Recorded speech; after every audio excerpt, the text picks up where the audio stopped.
Are there any songs that you wrote or that JJ wrote, but you actually decided that the other one should sing for the Stranglers?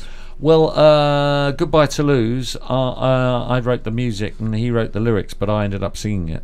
It's because he had so many runs on the bass. There's amazing He bass said in there. that I can't possibly sing. So I said, well, so I sang that one. Okay. So you didn't have... There were a few like that. Just practical reasons. You know, like, oh, this is too hard for me, so you... Yeah. And you reap what you sow. I remembered originally it was his song, and John sang it, and then Jet heard it and said, you shouldn't be singing this, Hugh should be singing this. It'll be better. And there it went. So I did sing it. Are there any Strangler songs that turned out completely differently than you imagined them to? They nearly always did. They nearly always did. Okay. Well, is there any that you would actually attempt to redo just because you were never... Not really. Okay. That's the way it is, really. Yeah. Write something else. Right. I'd rather write something else. What do you listen to now? I've always been a big I don't try to keep up with modern. I mean, Clem's amazing. Clem knows everything that's going on in the music world. I'm just completely... I sit there with him over breakfast, and my mouth is jaws hanging open because he just knows. Not only does he know everybody in the music business all over the world, but he knows all the new bands that are coming out and has heard everything. I don't know how he gets the time. Me, I can't even get a handle on it. I don't even try to listen to new stuff. I just, it just completely baffles me. So that's fine. So what I'm happiest listening to bebop jazz from the 40s and 50s. Yeah, I mean, give me some Jimmy Jeffrey or some Thelonious Monk or some Nat Adderley or Miles Davis or Cannonball Adderley or whatever, Julian Adderley. I mean, I'm just happy because it sits there. It just sits there in the background, and you can iron, or Jimmy Smith. You can iron clothes. You can brush your teeth. You can read the paper. You can eat. You can do anything to bebop jazz. Yeah, that's why I like it. Yeah. Back to what you're doing now is you guys are performing 2 sets. Yes. And the second set is all of Radis Norvegicus. I wanted to ask you, where did the photos for that album cover, where were they taken? They were taken in a house in an area of London called Blackheath, which is south of the Thames and close-ish to Greenwich. And it was a house that was used. I'm not sure if it's still there. I think it might have been knocked down. It was a house that was used a lot as a film set for horror movies and things like that. Well, that's what it looks like. And all the things that we found, all the things that we're using in the photos are all things that we found there that were left over or something to do with the house. So they were all there. You didn't actually bring in any props for that shot. No, we found all that stuff there. Yeah. And it's just got to be a coincidence that there's many references to your later records. I know. It's remarkable. You've got a tube coming out of your ear, and there's a man in black in the back. And there's a nubile, little girl doll. And there's the cat. Yeah. And there's the Viking chair.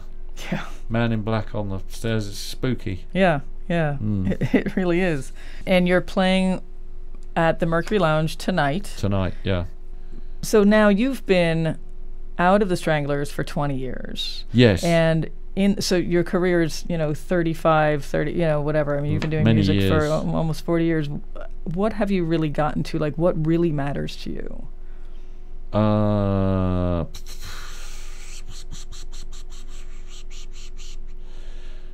It's such a hard question to answer. I like the truth. Say more about that. I just like the truth. Because I'm so fed over my life. I've had so many people saying things to me, saying they're going to do something and not doing it, or telling me things that are untrue. And I savor the truth. I really do. And that's why I always get on with people who tell me the truth, and they don't mess me about. Frank. People who are frank. I like frankness in life, and I think that if everyone was frank, everyone would save a lot of time. Yeah. Because we waste so much time messing around, wasting time because people aren't frank with us. Yeah. worried about hurting somebody's feelings All or that having their own rubbish. agenda and that kind of. Exactly. Yeah. Yeah. Everyone should be frank with everyone else. Yeah. I'll be frank. You be earnest. That's it. Frankly, really. my dear. I mean, because in the end, it's all about time. You see. Well, that's it. We have a certain amount of time That's right. here, don't we? That's right. You know, and so you've got another record that you'll be recording next year. next Yeah, year. which will be out tail end of next year or maybe 2012. You're working on 2 books. Yep. Your website is hughcornwell.com. That's it. Let's see. Out of the other books that are your other books in print? No, I think you can only get them through Amazon and stuff. Though sometimes you can get stock Okay. or on eBay because they're out of print. Mm-hmm. Can't do much about that. And what about your solo recordings? There's a couple that are in print and a couple that are not in print. Okay. Yeah. I don't really have the up to date information on that. And what do you want the listeners to know about you? Don't take me too seriously. I'm single.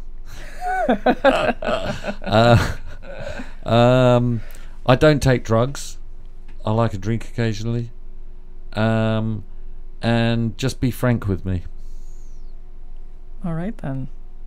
That's it. I think we've said what we need to say. Hugh Cornwell, thank you so much. It has been an honor and a privilege to have you here. Well, thank you for inviting me in, Diane. Thank you. I've enjoyed it. My huge... We all have. Tremendous pleasure. And for all the listeners, I mean, and I want you to know, just, you know, the emails that I got from listeners when this was posted on the website saying that you would be coming up and stuff like that. I mean, there's really so many people out there who really love you and are so excited that you're here and doing music. And I'm really excited to have been able to give you some of the questions from the listeners also. You know, yeah, from I'm the sorry fans. we haven't been able to answer all of them. But we really got through quite a lot of them, yeah. and it's been really great. Thank you. Thank you.